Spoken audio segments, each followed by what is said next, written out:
মাছে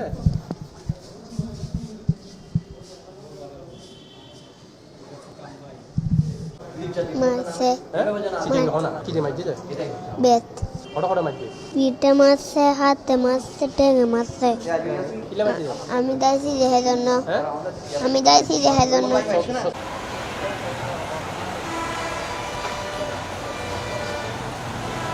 আই ওরা অপরাধী মনে করে তাহলে হালি এই অনুসার ওরা অ্যারেস্ট করছি এই অনুসার মন মধ্যে ফেসলা করে এই অনুসারে যে ডিসিশন দিয়ে মানে ওরা স্থায়ীভাবে বরখাস্ত করে পেলে এনে বাস্তবায়ন করছি এবং আজি আবার ওসি সারা যাতে হয়ে ওরা ডাকি আনি পেলে ওরা ফোন করছি ও স্বেচ্ছায় বাড়ির এন্ডে তানামি দেখছি নিজের ইচ্ছেই এবং আরা নিজেরা কিছু সাথী ভাই লাইয়ারা ওরা আরা ওই প্রশাসনের হাতের মধ্যে সুপর্দ করে দিই।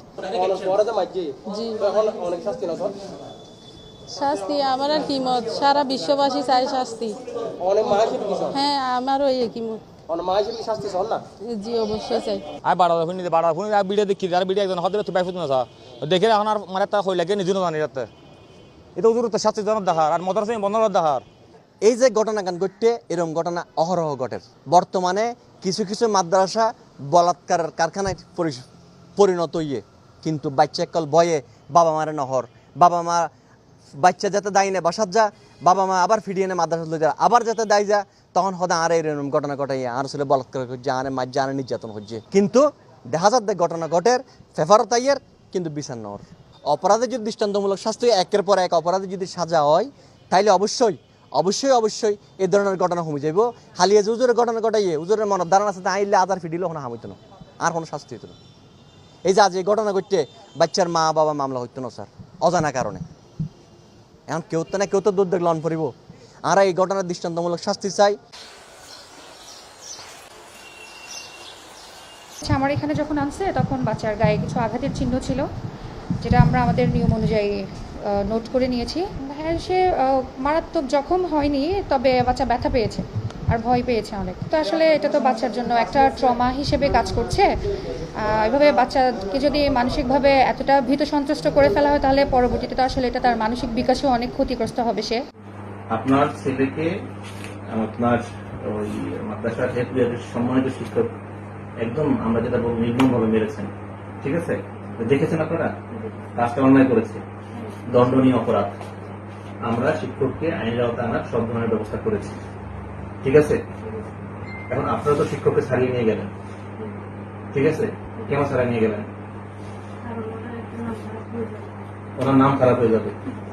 আচ্ছা ঠিক আছে, এই জন্য আপনার তাকে মানে ছাড়িয়ে নিয়ে গেলেন। তার মামলা দিবেন না, কোনো অভিযোগ দিবেন না, কিচ্ছু করবেন না বাবা। তাই আপনিও কোনো অভিযোগ দায়ের করবেন না। আপনার কেউ ভয় দেখেছে নাকি? কেউ ভয় দেখায় নাই, চাপ টাপ দেয় নাই তো? কোন হুমকি দামকি থাকলে বলেন, সবাইকে বের করে দিব, আমি রোমান সাহেব থাকবো বলেন, আপনি ক্লিয়ার বলেন। আমার ফোন নাম্বার নিয়ে যান, আমাকে ফোন করতে পারবেন। কোন থ্রেট নাই, কোন হুমকি নাই, স্বেচ্ছায় আপনার আল্লাহ বিচার করবে। কিন্তু কথা হচ্ছে যে আপনি নিয়ে যাচ্ছেন কিন্তু অন্যায় করছে, এটা ঠিক আছে কিনা? প্রচুর অন্যায় করছে। এইবার মারা কিনা যাও, আমরা নিয়ে আসছিলাম আইনগত ব্যবস্থা নেওয়ার সর্বোচ্চ চেষ্টা আমরা করেছি, কিন্তু আপনার সারাই নিয়ে যাওয়ার কারণে আমরা ব্যবস্থা নিতে পারলাম না, ঠিক আছে? দেখ আপনার আল্লাহর কাছে বিচার দিবেন, তাই তো? সমস্যা নেই, আপনাদের ব্যাপার। তো আমরা আপনাদেরকে আবারও অনুরোধ করছি, আপনারা আমাদের খোলামেলা বলেন আপনাদের কোনো চাপ আছে কিনা?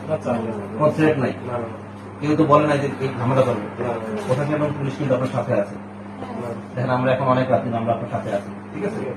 বাট আপনি আমাদেরকে পরিষ্কার করে বলেন আপনারা স্বেচ্ছায় নিয়েছেন, ঠিক আছে? আপনারা এখন বাটে না, আর বাচ্চাটাকে অনুরোধ করবো 3 দিন আপনার কাছে রাখবেন, কমপক্ষে আপনার কাছে রাখবেন, কথা বলবেন। এবং সে কিন্তু নাকশ, বাচ্চা কিন্তু নাকশ, ঠিক আছে? বাচ্চা নাকশ। দর্শক, পুঁথিগত বা মুখস্থ বিদ্যার পরহস্তে দন নহে বিদ্যার নহে দন হলে প্রয়োজন, এই প্রবাদ তো আমরা বেগুনে জানি। এবার অর্থ মূলত মুখস্থ বিদ্যার ফরের দিয়া টিয়া বা ধন, মূলত এসবের অনেক কিছুই পরিবার সমাজ বা রাষ্ট্রের প্রয়োজনে নয়, কিন্তু আরা এসব কিছু বুঝেও ন বুঝি, আর এসবের হরে শেষিবও ইয়ানো আরা বুঝি উঠিত না পারি।